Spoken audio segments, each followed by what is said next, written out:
အားလုံးပဲမင်္ဂလာပါ DS Sport နဲ့ပြန်လည်ကြိုဆိုလိုက်ပါတယ်ကျွန်တော်ညကန်သွားတဲ့ Cara Brown က Semi Final နဲ့ပထမကြော် Chelsea နဲ့ Arsenal ပွဲစဉ်လေးကိုကျွန်တော်ပွဲပြီးသုံးချက်လေးလောက်ပြပါမယ်အဲ့တဲ့ Arsenal တင်းက Ancient Chelsea ပွဲမှာဒီ Stamford Bridge ပွဲမှာပေါ့နော်ကျွန်တော် 3-2 ဆိုတဲ့ရလဒ်နဲ့ကျွန်တော်အနိုင်ရရှိခဲ့အဲ့တော့ကျွန်တော်တို့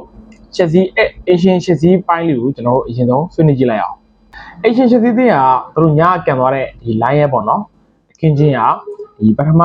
ဒီကစားသမား3ယောက်လောက်မပါဝင်နိုင်ဘူးနော်ဒီကိုပါမှာဒီမွတ်ဆက်ကန်စီတို့ဒီဝီစီချင်းပေါ့နော်ဆိုတော့သူတို့နေရာမှာအကောင်းဆုံးဒီဝင်ကစားသွားတဲ့ဒီကစားသမားရလဲမစိုးလို့ပြောလို့ရတယ်ဝီစီချင်းနေရာမှာလဲအရှင်မောင်းကစားသွားတယ်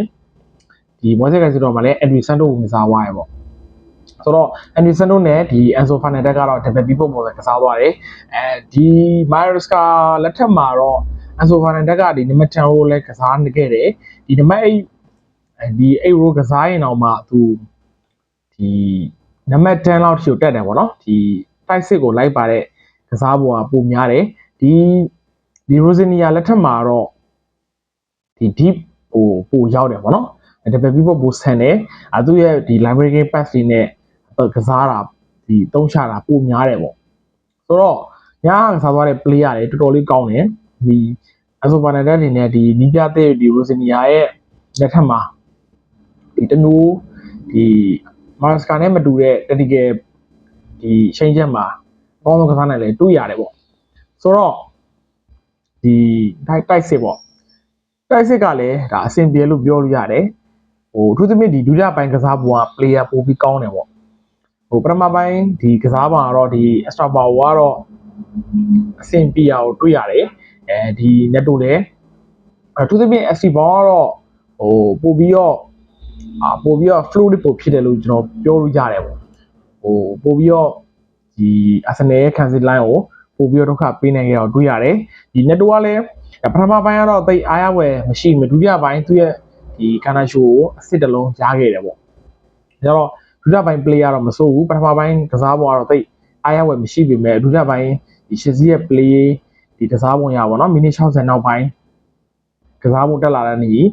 ဒီ netto ရဲ့ဒီကစားပုံကလည်းပို့ပြီးတော့အားကောင်းလာတော့တွေ့ရတယ်။သူသမီးကျွန်တော်တော့ကစားသွားတဲ့ဒီဝင်ကိုင်ထဲမှာတော့ဒီကာနာကိုသွင်းသွားတဲ့ကာနာရှူလဲပို့ကြတယ်။ဒီ ST ဘောင်းလဲပို့ပြီးတော့သဘောကျတယ်ပေါ့နော်။ ST ဘောင်းလဲသူ့အသက်အရွယ်နဲ့မလိုက်အာဆင်နယ်ခံစစ်ကြောင်းကိုသူအတိုင်းတာဒုက္ခလောက်ထိဒုက္ခပေးနိုင်ကြတော့တွေ့ရတယ်။သူလိုအပ်နေရ game time ပဲပေါ့ဗျာ။ကျွန်တော်ထင်တော့ game time များရမှပဲသူရှီစွမ်းလဲတစားပို့ပြီးတော့တိုးတက်လာမှာတော့ကျွန်တော်မြင်တယ်။ချက်စီသမက်ကအဆင်မပြေဖြစ်ခဲ့တဲ့ဒီကစားသမားရတော့ဒါနံပါတ်1ကတော့ Robert Sanchez လို့ပြောလို့ရတယ်ပေါ့နော်သူ့ကြောင့်ပဲဒါ2ဂိုးပေးလိုက်ရတယ်ပေါ့နော်သူရဲ့အမှားမကင်းဘူးပထမဂိုးကတော့ percentage နည်းတယ်ဆိုပေမဲ့ဒုတိယဂိုးကတော့သူ့ရဲ့အမှား 100% ကနေပြီးတော့ Arsenal ကိုဂိုးထပ်ပေးလိုက်ရတယ်ပေါ့ဆိုတော့Northern Fofana လဲဒါကျွန်တော်အမြင်ကတော့တိတ်အဆင်မပြေလောက်ဘူးသူ့ရဲ့ဒီဘေးရက်တွေရောဒီမန်မာကင်ပုံစံတွေလည်းအဆင်မပြေအောင်တွေ့ရတယ်ပေါ့ဆိုတော့ဒီချက်စီတင်းဒီရှုံးပွဲတွေ့ဒီဂိုးတွေပေးလိုက်တဲ့ဒီနေထားနီးပြရိုစနီယာလည်းသူ့အကြောင်းပေါ့နော်ဒါကစားသမားတွေကိုကာကွယ်ပြီးတော့ပြောသွားခဲ့တယ်ပေါ့ပွဲပြီးမှာတော့ဆိုတော့နီးပြအသင်းအနေနဲ့ဒီကစားသမားတွေကိုကာကွယ်ရလဲဒီဆက်ဆံရေးကတော့ဒါမစိုးလောက်ဆိုပေမဲ့ Robert Sanchez အနေနဲ့ကတော့ဒါမျိုးတော့မဖြစ်သင့်ဘူးလို့ကျွန်တော်ထင်တယ်ကိုသမားလိုက်အမှားနဲ့မကင်းဘူးဆိုပေမဲ့လေဗျာညဒီဒုတိယဂိုးဆိုရင်တော့အစင်တော်တော်ရုပ်မပြေအောင်တွေ့ရတယ်အဲ့တော့နောက်ပိုင်းအမှားရတော့ပြင်ဆင်မရမယ်ပြီးတော့ဒီနီးပြရိုစနီယာရဲ့ဒီဘေးရဲ့ play ပေါ့နော်နောက်တန်းနေကိုသမားနေစားဒီနောက်တန်းမှာဒီဘေးရဲ့စတယ်တဲ့ပုံစံကဒီချက်စီနောက်တန်းနေကစားသမားနေရတော့အဆင်မပြေအောင်တွေ့ရတယ်ဘာလို့ဆိုတော့ဒီဘေးရဲ့ကောင်းကစားနိုင်တဲ့ center back ကစားသမားတွေမပါဘူးဗျာလက်ရှိအချိန်မှာလည်းမရှိလို့ပြောလို့ရတယ်ဒီ Fofana တို့ချာလိုဘက်တို့ကလည်းဒါ destroyer တီးတဲ့ပုံစံတွေပဲဗျာအဲ့တော့ဘေးရဲ့ဒီ CB တယောက်လောက်ထက်ဝယ်မှာပဲအဆင်ပြေမယ်လို့ကျွန်တော်ထင်တယ်ကိုယ်ပြန်ပါလာရင်ဆိုတော့ဒါတမျိုးတစ်ခုတော့ပြောင်းသွားနိုင်တယ်ပေါ့နော်အဲ့တော့ဒီဘက်ရိုဇနီယာအနေနဲ့နောက်ပိုင်းဒီဘေးရဲ့ကိုအလွန်ကြုံရင်မလုပ်ဘူးတော့ဒါလိုအပ်မယ်လို့ကျွန်တော်ထင်တယ်ဒီလိုမှမဟုတ်ဆိုတော့ဒီလူမျိုးဘေးရဲ့အမှားရနေပြီးတော့ဒီ present မြန်တဲ့အသင်းတွေနဲ့တွေ့လို့ရှိရင်တော့ကိုယ်တွေထပ်ပေးရနိုင်ခြင်းများတယ်လို့တော့ကျွန်တော်တော့ယူဆမိရပေါ့နော် အဲ့တော့ကျွန်တော် Arsenal ဘက်ကိုတစ်ချက်လှည့်လိုက်အောင်အဲ့တော့ကျွန်တော် Arsenal ပေါ့ Arsenal ကတော့ညဘူးမှတော့မထင်တာကြဘူးပေါ့နော်ကျွန်တော်ပါဝင်ပဲဒီ first line ရဲ့အပြည့်ထုတ်လာမယ်လို့ကျွန်တော်မထင်တာဘူးပေါ့နော်ဒါ Adidas ဒီဖလားဘလောက်လိုချင်နေမောဆိုတော့သိတာတယ်အဲ့တော့ကျွန်တော်တို့ဟို Adidas ရဲ့ဒီ line ရဲ့ထုတ်ပုံရတော့ဒါဖလားမှန်တယ်များသူတို့လမ်းကြောင်းပြစ်မဲ့ထားတဲ့အနေထားတော့တွေ့ရတယ်ပေါ့ဆိုတော့ဟိုကျွန်တော်တို့ squad တက်ရလဲဒါမျော်လင်းဆိုတော့မျော်လင်းလို့ရတယ်ဒါရတာမရတဲ့တကားတာပေါ့ဗျာကျွန်တော်ဒီ squad တက်ရဒီဒန်ယာကြီးလဲဒါကင်းစင်သလောက်ကင်းစင်တဲ့အနေထားရတော့သွားလို့ရတယ်ပေါ့နော်ဒီဖလားလေးလုံးဝေးမှာတော့ရှိနေအောင်ပဲအဲ့တော့ကျွန်တော်ည line မှာဒီဘုံသမလွဲလို့ကျွန်တော် line ရဲ့အပြည့်စုံထွက်လာတယ်ဒီ right back မှာ Van White ဒီ center back မှာတော့ Gabriel Saliba ဒီ left back မှာတော့ကျွန်တော်တင်းပေါက်ကိုသုံးလာရပေါ့နော်ဘယ်လောက်ထိ Adidas ဘယ်လောက်ထိပြင်ဆင်လာအောင်ဆိုတာအဲ့တော့တင်းပေါက်လည်းသူ့ရဲ့ position မဟုတ်ဆိုမဲ့သူ left back မှာလည်းအကောင်းဆုံးတိုင်းတာလောက်ထိသူကစားနိုင်တယ်ပေါ့နော်ဒါပေမဲ့အကောင်းဆုံးသူ့ရဲ့ position right back ဒီပြီးတော့ center back ပေါ့နော်ပြီးမှဒီ left back ပေါ့နော်သူရဲ့ဒါ third position အဲ့တော့ဟိုဒီ SC ဘောင်းကိုချက်ပြီးတောက်မှာကတည်းက SC ဘောင်းကိုလေသူတိုင်းတာလို့တွေထိချုံနေကြတွေ့ရတယ်ဒီချက်ဒီ out position ဖြစ်သွားတဲ့အချိန်မှာတော့သူဒီ SC ဘောင်းကျော်ဖြတ်တာခံရရဆိုပြီးမဲ့လေကျန်တဲ့တပွဲလုံးတိုင်းတာရတော့သူအောက်ဆုံးထိချုံနေတာတွေ့ရတယ်ပေါ့အဲ့တော့ကျန်တဲ့ဒီ Declan Rice Odegaard တို့လည်းဒါအကုန်လုံးပြောစရာမလိုဒါအကောင်းဆုံးကစားနိုင်ခဲ့တယ်ဟိုတိုက်ဆက်မှာလည်းဒါ Jorquet ကိုတကူရခဲ့တယ်ပေါ့နော်ဒါဒီဘန်ဝိုက်ရဲ့အစ်စ်ကနေပြီးတော့သူဘုသမားဆန့်ချက်အမှားထင်ပြီးသူပိတ်သွင်းနိုင်ခဲ့ပေါ့နော်ဒါလည်းဘုသမားအမှားလို့ပြောတယ်ဆိုပေမဲ့ဒါ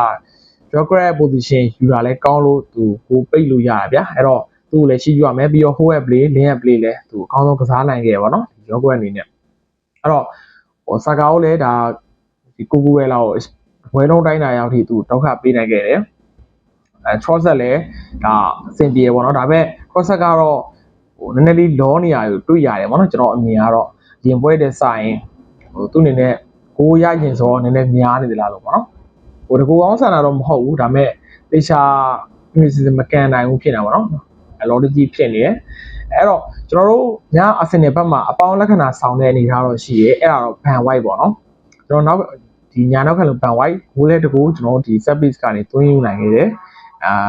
ကိုဒီ Jorquet ရဲ့ကိုလည်းဟိုအစ်စ်တလုံးရခဲ့တယ်ပေါ့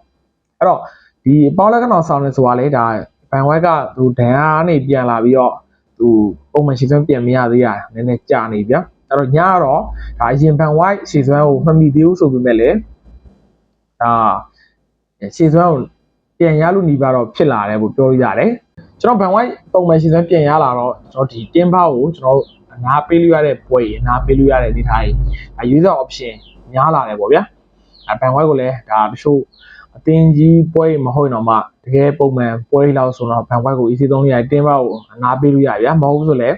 တော့ဆက်ဒီ level မှာပြဿနာတက်နေတဲ့အနေထားမှာတင်းပေါက်ပို့ပြီးတော့ကစားလို့ရတယ်ဗျာအဲ့တော့ option လေးကတော့နည်းနည်းများလာပြီဒါအကြံနေနဲ့ဒီကတော့ဝယ်ပြီးတစ်ပွဲရှိခဲ့အောင်နဲ့ AC သွားလို့ရတဲ့အနေအထားရှိလာဗျာတိုက်ဆက်မှာလည်း option တွေများတယ်Jorquet တို့ဒါခိုင်းဟာဖက်ဒါဂျေဆူးတို့လည်းရှိရဗျာအဲ့တော့နောက်ထပ်မှာလည်းဆောင်းလာလို့ဒီ level ကလောလောဆယ်ကလာဖီဝီတဲ့ပြဿနာကြောင့်ဒီဟင်ကာပီလည်းသိအဆင်မပြေဘူးဟင်ကာပီကတော့ပုံမှန်တော့ဖြစ်တယ်ဒါပေမဲ့ Lewis Kelly က6မိနစ်ကရှေ့ဆုံးပြန်မရဆိုတော့နည်းနည်းလေး level ကတော့ပြဿနာတက်နေလို့ပြောလို့ရတယ်ပေါ့နော်ဒီချက်ကိုတော့ဒီတင်းပါနေတဲ့တင်းပါနဲ့ပြန်ဖြည့်ရှင်းလို့ရတယ်ဗျာဒီ right back မှာတော့ဒါ Van White ကိုကစားလို့ရတယ်အဲ့တော့ဆောင်းလာပြောလို့ပဲ option တွေကတော့များလာပြီပေါ့အဲ့တော့ကျွန်တော်တို့ပြောရမှာတော့ set piece ပေါ့နော် set piece ကနေကိုရတာကျွန်တော်18နဲ့6လားဒီရလာပြီပေါ့နော်တော်များလာလို့ပြောလို့ရတယ်ပေါ့နော်အဲ့တော့ဟို Arsenal ကိုဒါဘယ်လိုပဲစတက်ရမလဲအနေထားရောတော့ဟိုအသင်းနေနဲ့ရှာဖွေလို့မရသေးလို့လည်းပြောလို့ရတယ်ပေါ့နော်ပရိသတ်တွေဆိုလဲဒါ Arsenal ဒီတောင်းကဘောရတိုင်းဒါတကယ်ဟိုကိုတကူရတော့မဲ့အတိုင်းပဲသူပျော်ရွှင်ပြီးတော့ဒါအပေးနေရအနေထားရတော့တွေ့ရတယ်ပေါ့နော်ညာပွဲမှာလဲအဲ့တော့ဟို Arsenal နဲ့ဒီ Adidas နေနဲ့လည်းညပွဲစဉ်မှာသူလူထုတ်ပုံဒါကစားသွားတဲ့ player ဒီ Stamford Bridge မှာဒီညလို့ယုံကြည်မှုပြည့်နေကစားသွားတဲ့ player တော့တကယ်ရှိကြဖို့ရတယ်ဒါပေမဲ့ဟိုကိုနှစ်ကိုပေးလိုက်တဲ့အနေထားတော့ဟိုရှိုး fan တွေကတော့တိတ်အဆင်မပြေဘူးပေါ့ဗျာစိတ်ထဲမှာတော့ဒါပေမဲ့ဟိုဒါလည်းပေးရတာကိုပေးရမှာပဲဟိုတချို့ဒီ ချိုး covering အလုံးတွေကနေပြီးတော့ဒါ second ball ပေါ့နော် second ball ကနေရှန်ကြလိုက်အလုံးကြီးပို့ပေးလိုက်ရတာဆိုတော့နောက်ပိုင်းပွဲစဉ်လေးတော့နည်းနည်းတော့ view ပြရမှာပါနော်အဲ့တော့ညကစားသွားတဲ့ play ကတော့အဆင်ပြေတယ်ညီကိုတော့ညကစားသွားတဲ့ပေါ်ဘယ်လိုမြင်ကြလဲ Arsenal တင်းပေါ်ကျင်းနေမှုအားမရှိလားဘယ်လိုလေးမြင်လေးလဲညောက်ပြီးလို့ရပါတယ်ကျေးဇူးများတင်ပါတယ် DS Sport ပါ